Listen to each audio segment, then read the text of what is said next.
আসসালামু আলাইকুম।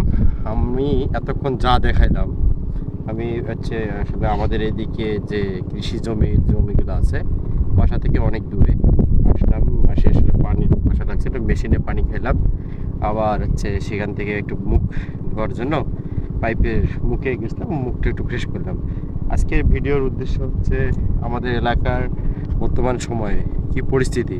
এটা কিন্তু আগস্ট মাসের 23 তারিখ 2026।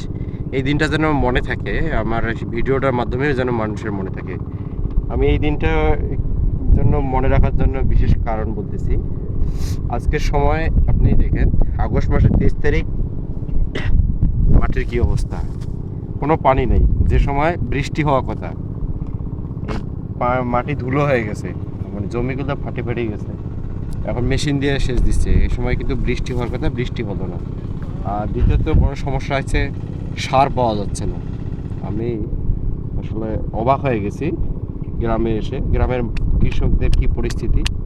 খাদ্য খাদ্য তো মানে কৃষির যে খাবারগুলো, দৈনিক যে খাবারগুলো, এগুলো তো আর শহরে উৎপাদন হয় না।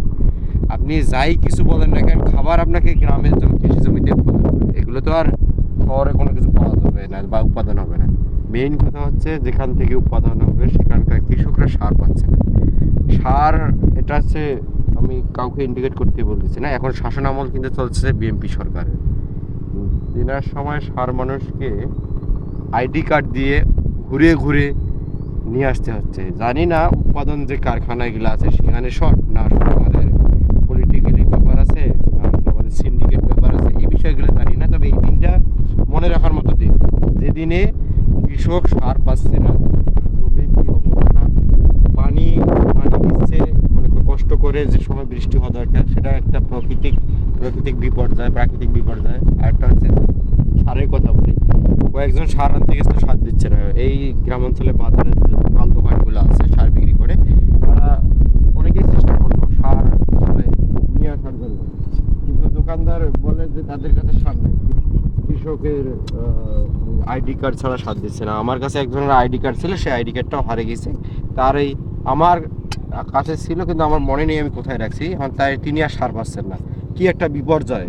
তিনি যে ধানের জমিতে সার দেবে, এগুলো জমিতে সার দেবে, এই যে বরবটি খেতে, মানে কৃষক ফলাচ্ছে সুন্দর গাছ, পরিশ্রম করতেছে, খাখা রোদ, মানে এই যে তীব্র রোদ, আপনি রোদটা দেখলেই অবাক হয়ে যাবেন যে আসলে কি একটা পরিস্থিতির মধ্যে কৃষক কাজ করছে।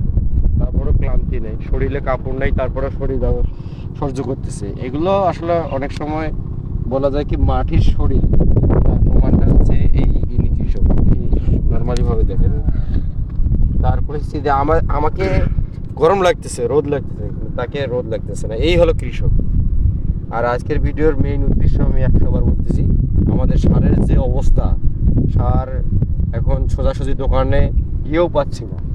আর কত সুন্দর ক্ষেত, এগুলো সারের অভাবে যদি নষ্ট হয়, তখন কৃষকের মাথা আসলে ঠিক থাকবে। আজকে একটা লোক চাকরির পিছনে ছুটছে, একটাই কারণ, কৃষিতে টাকা পয়সা নাই। আর আমরা উত্তরবঙ্গের মানুষ, কৃষি নির্ভর মানুষ। আমাদের কি একটা পরিস্থিতি হয়েছে, আমরা এই সময় বুঝতেছি আমাদের গ্রামে এখন চলা কঠিন হয়ে গেছে। মানুষদের আসলেই চলা কঠিন হয়ে গেছে। হয়তো গ্রামের মানুষ ঢাকায় যাচ্ছে, গার্মেন্টসে যাচ্ছে, রড কোম্পানিতে যাচ্ছে, চট্টগ্রামে যাচ্ছে, এভাবে জীবন পার করতেছে।